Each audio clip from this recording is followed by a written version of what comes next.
From the 22 News Plus studio,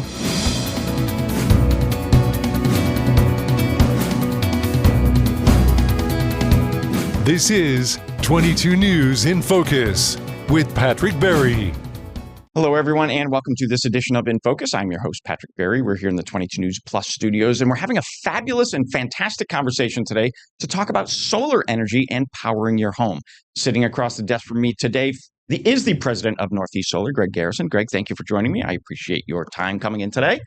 Thank you, Patrick. This is your world. You live in the solar world, but there are certain mandates put out by Governor Healy, and I think governors before her, about the electrification of residents and things in Massachusetts, from cars to trucks to motorcycles, PVTA buses, whatever it might be.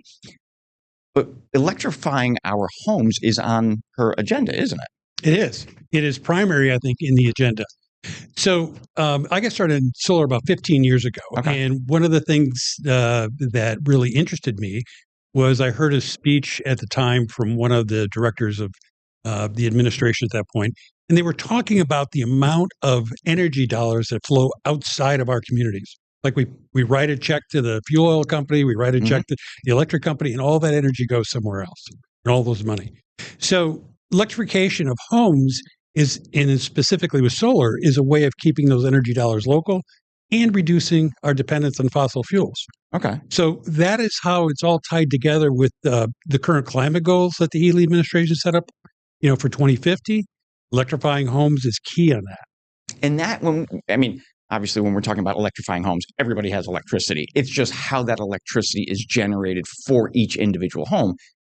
In solar panels, correct me if I'm wrong, it's like having your own personal power plant, right? That's exactly right. Okay. So the paradigm's been for years that we rent the power. We get power sent to us from the utility. We pay them for that electricity. Plus the delivery charges, plus the service charges, and everything that's on that list on your bill. Yeah, and it's very high. Currently, most homeowners pay about 32 cents a kilowatt hour. But with solar, when you put a solar, what it is just a collection of weatherproof electronics that are installed in your roof or in your yard. And it provides you the primary power for your home. Okay. And the grid acts as kind of a backup or a bank for you. So what you're doing is you're reducing your cost of electricity from 32 cents to about 10 cents, 10 to 12 cents over the term of the solar. And so those energy dollars that you're not spending with the utility are staying in our community. And that is the initial, what we call the energy stack, the initial layer of the energy stack, which allows you to connect other things, which is air source heat pumps. Which I know, my HVAC guy, I have a gas furnace in my house. My HVAC guy, who I'd been using for years, he switched. He doesn't service that anymore. He only services heat pumps now. Right. Because that's the wave of the future, he told me. It is. And the current administration, through the Mass Save program, has a lot of rebates currently out for air source heat pumps. Like if you convert your home to HVAC or to air source heat pumps, the state will pay you up to $10,000 for that conversion. Okay. You add solar on top of that, and now you are reducing the cost of using those HVAC units. I have those in my house, along with solar, obviously, and storage. And I've reduced my energy bill, my fuel bill, to $1,200 to $1,400 a year. Wow. Some people are paying that a month. Right. And I am no longer paying the utility except maybe once a month. Like this year, I'll probably pay the utility for about a month's worth of electricity. Okay. The rest of the electricity I own and I control, and I get credits on my bill for it. Interesting. So how do those credits work? I guess so. Explain that process to me. I'm not sure I understand it. So it's called net metering. Okay. It's one of the key components of solar and the financial parts of solar. And what net metering does is when typically most people are in their home early in the morning and then later at night after work. Mm-hmm. So during the day, when your home is not using a lot of electricity, that excess electricity that's not being used by the home is exported back to the grid. So you're not an island. No. Your property is not an island, self-sufficient, the whole nine yards. You still need to be connected to your all solar arrays that we install need to be connected to the grid. Oh, okay. But that energy that flows out goes to your neighbor's home. Okay. So the utility's not providing them that power, and they're not providing any like long-term transmission of it. There's no losses on it. So it goes right to your neighborhoods. And the utility gives you a credit on your bill, which is essentially kind of a 1-for-1 on your bill. And during those really sunny months from March to October, you save up a lot of credits on your bill. And then in the wintertime, when we don't have as much sun, snow covers the panels, et cetera, you get to use those credits down. Oh, interesting. So that's where I was. When I ended at the end of January, I had still $197 credit on my bill, right, which I'll chew up in February. And then by March, I'll be producing all my own power again. And because of where we live here in New England, it's still a good source for energy for our individual homes. You know, I think of the snow and the cloudy days and so forth, but it still works in northern tier states. Oh, absolutely. Even so, we average, the way we look at it is we take a historical average over 20 years of weather patterns, you know, in the calculations we use for, you know, estimating the production. And that's based on snow cover clouds, rainy days, all that other stuff. So what we're actually looking at is something like 3.5 hours a day of pure sunlight, averaged over a year. 3.5 hours per day, average over 365 days. Yeah. That's really not a lot. It's not, but you still produce a lot of power. Okay. So you have to remember that it's just sunlight's converting to electricity. And it's really simple. And panels now are up in the high 20 efficiencies. So you can generate a lot of power on a regular roof. Now, not all homes are obviously candidates for them, depending on the orientation, how cut up the roof is with dormers, whether they have a lot of trees. But we're less than a 5% penetration rate on those homes that can have solar. Interesting. Yeah. So that's still our mission. We are one of the only companies, I believe we're the only company in Massachusetts to offer solar, air source heat pumps, and storage as a complete energy stack. Oh, wow. So, and we're getting a lot of customers. Doing it all at once. Yep. Right. So we have a lot of customers that were just solar. And then when we started the HVAC market, they bought the mini splits from us. And a lot of those people already have storage. So, you know, I can say for my instance in my home, my energy bill, my entire energy bill, that's electrical, heating, everything, runs about $1,200 a year. Wow, $100 a month. That's it. That's amazing. We are up on our first commercial break. Stay with us. We've got plenty more to talk about when it comes to solar powering your home. We're back in a moment. This is 22 News in Focus with Patrick Berry.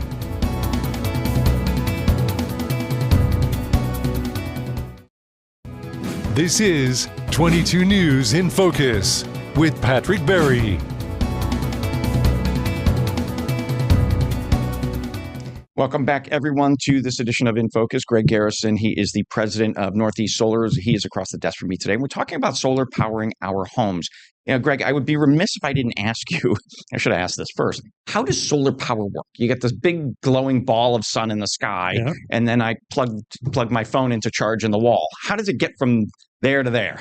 Okay. Well, real simply, the sun is the source of all energy on the planet, period. And all we're doing is we're cutting out the middleman. So what solar panels do, they're weatherproof electronics that are on your roof. And there's typically two devices. There is two devices that you have, a solar panel and an inverter. So when the sun hits the solar panel and the silicon wafers, it knocks electrons loose. So the protons knock electrons loose, and that's energy. And that's electricity that's flowing out of the solar panel. That's in direct current. And then the inverter switches it to AC. So that's the AC-DC current that we always hear about. Okay. Yeah, so it converts the DC to the AC, which you use in your home. And then we take and run wires from that solar array right into your electric panel, and it gets used throughout your home. It's that simple. So how big of a wiring process is it? Or is it really not? It's really not that much. Most people are kind of they're kind of put off by the size of a solar array or maybe the aesthetics or whatever else it is. But an entire solar array, which is just racking, inverters, and panels mounted on your roof, is less than a second layer of shingles as far as weight. And it's really secure. We tie it right to your roof and to your Obviously, rafters. it's preventing, there's no leakage, from rain. Yes, absolutely. And every time we install something, we check the roof to make sure it's structurally sound. We check the shingles to make sure they got plenty of life left. And then the wiring from there is fairly straightforward. There's a couple of electronic components, because solar is not only just putting electricity in your house. All the companies out there, and we primarily use a company called Enphase for our inverters, but they have a lot of software that is on your phone, it's on your computer, and you can look at how much you're consuming in the house, how much you're producing in the house, how much of the grid you're using. So it's also a lot of energy information that's put in there. So the panels, I have to imagine the panels that I see driving around on people's homes, technology has advanced those panels from, to where we are today in the mid 2020s to maybe the type of panel that was even 15 years ago. It's probably significantly more efficient today. Yes. And again, it's getting better and better as the years go on. It is. So when I started first installing solar, the panels were about 150 watts is how they measure them. Now we're installing 450 watt panels. Wow. So in the same square footage footprint, you're getting, 4x more than you did before. And they're more efficient, so they produce the energy more efficiently, and you're getting more out of them. Is there, I thought, and please correct me if I'm wrong, shingles that are solar? There is. It's called building integrated solar, but it's a very niche technology that's still not there yet. Okay. We don't install it because, first of all, it's much more expensive and it produces less than a standard solar. Really? Yeah. So even though you're doing this to maybe the entire roof of your house or the southern facing, whatever is the best facing, it's still... Yeah, it isn't up to the efficiency. And one of the reasons we like the systems that we have is because, one, they're easily maintained. So you can imagine if we have a panel that goes bad or an inverter goes bad, we can just go back up on the roof, remove one panel, replace it, or remove the inverter, replace it. But if you have an integrated roofing system, you've got to go through the entire system to try to figure out and pull a section out and replace the whole section. So it's a whole different maintenance thing. So how do you know how many panels? Is something you do in the office where you Google Earth, here's his home, this is the way the home faces, this is the square footage, you do all the measurements, and then you create a plan based on historical, like I give you my utility bills and you figure it's all math, right? Right. And the solar industry has evolved quite a bit. It used to be sitting on the roof and trying to figure out go up there and measure and everything else. Now, with all the technology that's out there, we pull up your house in a software program. We can look at it. We can look at the orientation of it. We can calculate the pitch of the roof, everything. Oh, wow. And then we can lay the solar panels out exactly how they're supposed to be laid out. And then the program gives us the estimated production. So before we even go to your house, depending on whether you have a clear view from the sky, we can do that right inside. And that's what we do the majority of the time.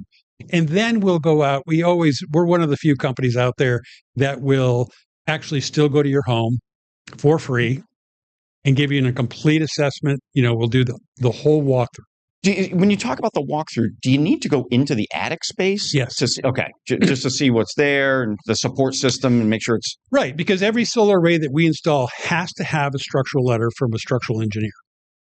Okay. It just says, this home can support the weight of the solar. It's not just the weight of the solar, it's the weight of the solar with snow on it.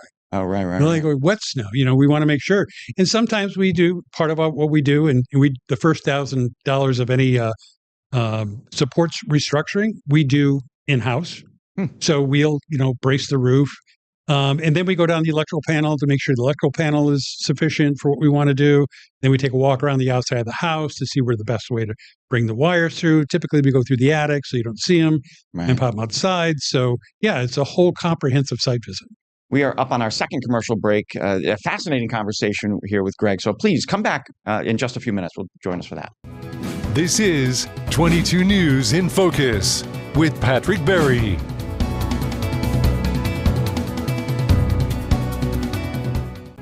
This is 22 News in Focus with Patrick Berry.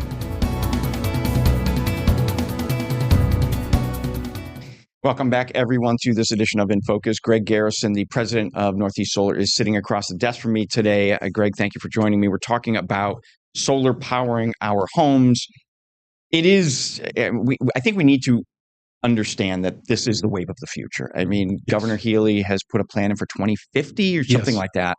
Every state around us is going to be doing the same thing. Things are changing. Is it better to be an early adopter or wait? Actually, the best time to do it is, I always say, is now. Because the sooner you do it, the sooner you start saving. So recently, with the passage of the One Big Beautiful Bill, the federal tax credit, which used to be 30% of the system costs, was canceled. So that was a big incentive that we lost in the solar industry. Oh, wow. But even with that, solar still makes a lot of sense.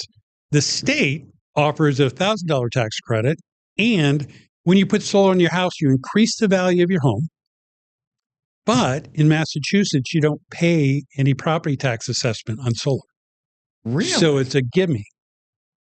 So for most people with net metering, which currently the Department of Public Utilities of Massachusetts is reviewing the net metering compensation, which we feel in the industry is going to change within the next year to two, which will mean that that amount of that energy bank that you got currently, if you adopt now, will be grandfathered in. But if you wait, you may get a lot lower rate for the energy that you export into the grid. Really? Yeah.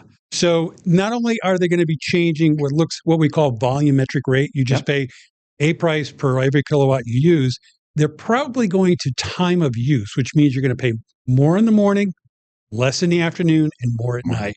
Right. So in the afternoon is when solar produces, so you're going to get less benefit from it. So with these changes coming in, we're just trying to get the message out to people. I write a blog post regularly on my website, and just keeping people up to date as to what's going on in that industry. Yeah. Here's what the DPU order looks like. Here's what's happening, so people get a full understanding of it. But again, one of the primary missions, Northeast Solar, is we want to keep your energy dollars local. Right. Because when keep them in your pocket. Keep them in your pocket so you can spend them in our communities. You make the communities more resilient. We live in an area that has a lot of old homes. We also live in an area with a lot of new homes. Yes. Is it better for a new home, or can any, like I live in Westfield. There are homes in Westfield that are built in the 1800s. Yes. Can a house built in the 1800s still convert to solar, or do you need something more modern? No, absolutely. Any house. It's electricity.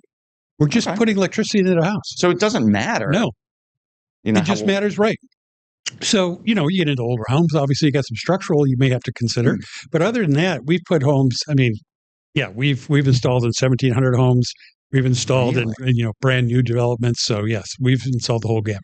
There are two ways to access solar panels. There's buying them outright and leasing them. Yes. Is there a recommendation, or is every homeowner different? Every homeowner is different. So we offer both.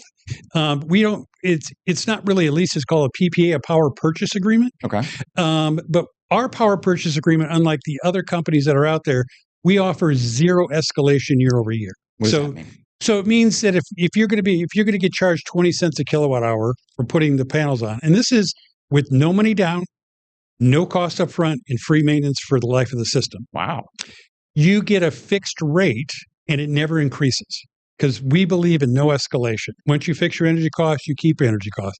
We have the same program available for battery storage for low monthly costs. So all that's available. Any of those financing options are available. And, whenever somebody gets in our sales process, we're very consultative and we'll walk them through everything. Explain to me a little bit about the battery storage. How does that work, and how big are they? Like, do I need a huge space in because I'm thinking of electric cars, and they have, huge battery packs, under the, on the frame of the car.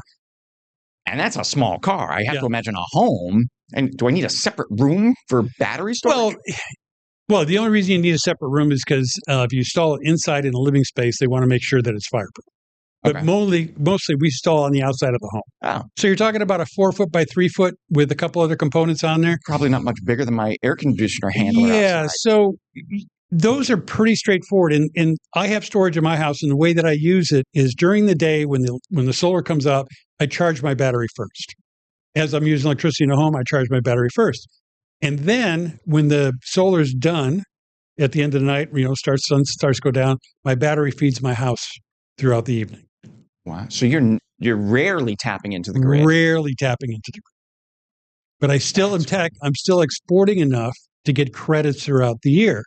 The other thing is, using the Enphase battery we do, if there's ever a storm that's predicted, right, I get a storm alert and it automatically charges my battery to full.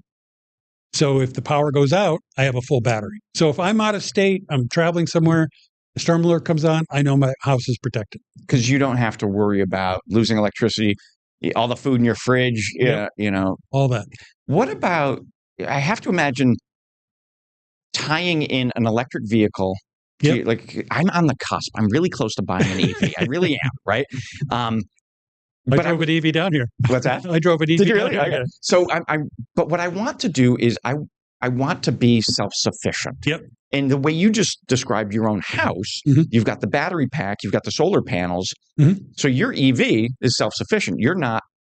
Right, exactly. So all that is a package. And one of the things I'll say is exciting with EVs, which is coming soon, is that what they call bidirectional inverters. So right now when you plug your EV in, the power flows one way into the battery.